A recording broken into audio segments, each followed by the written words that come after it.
मदाला पंजी की किंवदंतियों के अनुसार पहले जगन्नाथ मंदिर का निर्माण महाभारत और पुराणों में वर्णित मालव राजा इंद्रद्युम्न ने करवाया था।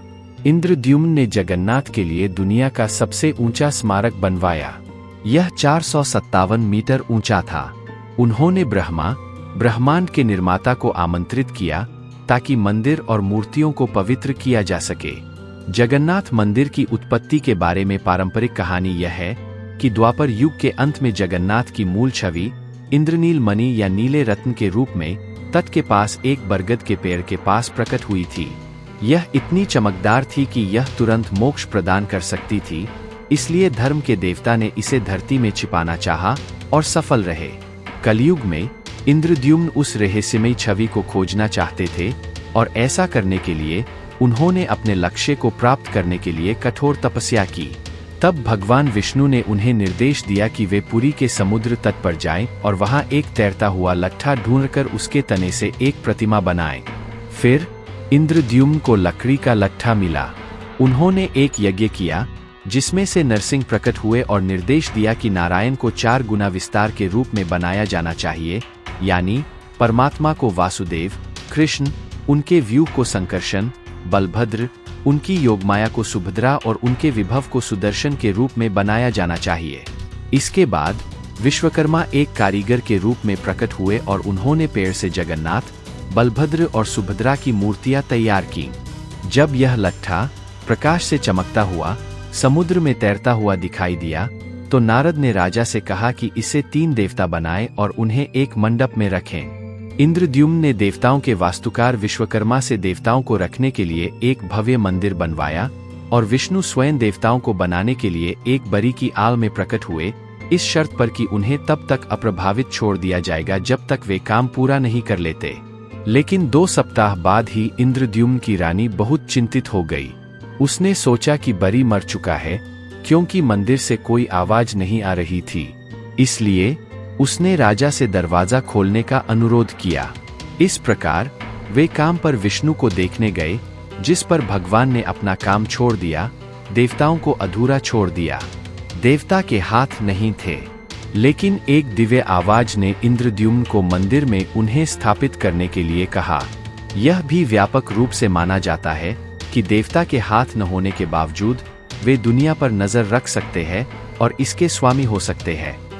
जगन्नाथ मंदिर न केवल अपने धार्मिक महत्व के लिए प्रसिद्ध है, बल्कि इसके इर्द गिर्द कई रहस्यों और किंवदंतियों के लिए भी प्रसिद्ध है। जगन्नाथ मंदिर से जुड़े कुछ सबसे दिलचस्प रहस्य हैं। 1. हवा के विपरीत लहराना। जगन्नाथ मंदिर के शिखर पर लगा झंडा हवा के विपरीत दिशा में लहराता है। इसे आमतौर पर ईश्वरीय कार्य माना जाता है और विज्ञान इसे द्रव गतिकी में कर्मन भंवर स्ट्रीट की घटना कहता है। यह हमेशा ऐसा नहीं हो सकता है, लेकिन अधिकांश समय ऐसा संभव है। शिखर के साथ चलने वाली समुद्री हवा के कारण भंवर बन सकते हैं और शीर्ष के पास ये भंवर कभी कभी झंडे के विपरीत दिशा में लहराने का कारण बनते हैं। 2. नील चक्र। 2000 साल पहले मंदिर के शीर्ष पर स्थापित 20 फीट का विशाल चक्र शहर के हर कोने से दिखाई देता है। मंदिर का डिजाइन आज भी कई लोगों के लिए रहस्य बना हुआ है। ऐसा माना जाता है कि मंदिर के सबसे ऊंचे स्थान पर खड़ा चक्र 20 फीट ऊंचा है और इसका वजन 1 टन है। लेकिन असली रहस्य इसकी स्थापना है, जैसे कि किस ऊर्जा ने इंसानों को हाथी के वजन के साथ 45 मंजिला इमारत पर चढ़ने में मदद की। 3. समुद्र की आवाज नहीं आती। पुराणों के अनुसार ऐसा कहा जाता है कि भगवान जगन्नाथ ने इस मंदिर की सुरक्षा की जिम्मेदारी भगवान हनुमान को सौंपी है। इसके तहत भगवान हनुमान ने समुद्र की आवाज को इस मंदिर के अंदर आने से रोक दिया, ताकि भगवान जगन्नाथ बिना किसी व्यवधान के सो सकें। वैज्ञानिक व्याख्या के अनुसार मंदिर एक बंद संरचना है जो ऊंची पत्थर की दीवारों से घिरा हुआ है। यहाँ तक कि मंदिर के ठीक बाहर से आने वाली आवाज भी मंदिर के अंदर नहीं सुनाई देती। इसलिए मंदिर के अंदर समुद्र की लहरों की आवाज सुनने का कोई तरीका नहीं है।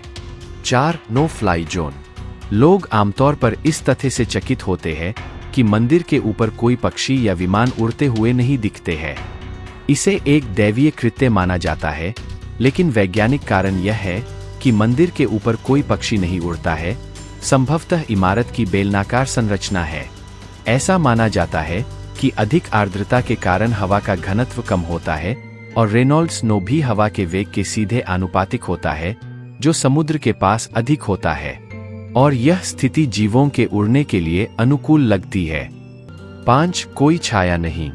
चाहे धूप हो या बारिश, जगन्नाथपुरी के भव्य मंदिर की छाया कभी किसी ने नहीं देखी। हमारे पुराने इंजीनियरों की वास्तुकला कौशल के कारण मुख्य गुंबद की छाया कभी नहीं देखी जा सकती। विज्ञान के सिद्धांतों के अनुसार गुंबद की छाया हमेशा इमारत पर ही पड़ती है और इसलिए यह सभी के लिए अदृश्य है। 6. कोई अपव्यय नीति नहीं। जगन्नाथपुरी मंदिर में हर दिन लगभग 2000 से 20 लाख भक्त आते हैं। अमुनिया एक प्रकार का विशेष चावल पकाने के लिए उपयोग किया जाता है, जिसे प्रसाद के हिस्से के रूप में परोसा जाता है। बिना किसी वैज्ञानिक स्पष्टीकरण के यह सच है कि कोई भी व्यक्ति मंदिर परिसर से प्रसाद लिए बिना नहीं जाता है। 7. जादुई बर्तन।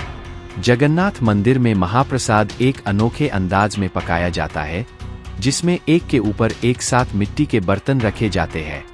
विज्ञान के अनुसार पहले बर्तन में प्रसाद पहले पकता है, क्योंकि प्रत्येक बर्तन के ऊपर दबाव में अंतर होता है। तो दोस्तों, ये थे जगन्नाथ के कुछ रहस्य और अद्भुत बातें। अगर आपको यह वीडियो ज्ञानवर्धक लगा तो लाइक बटन दबाना न भूलें, इसे अपने दोस्तों के साथ साझा करें और अधिक आकर्षक कहानियों के लिए मेरे चैनल को सब्सक्राइब करें। अगली बार तक जय जगन्नाथ।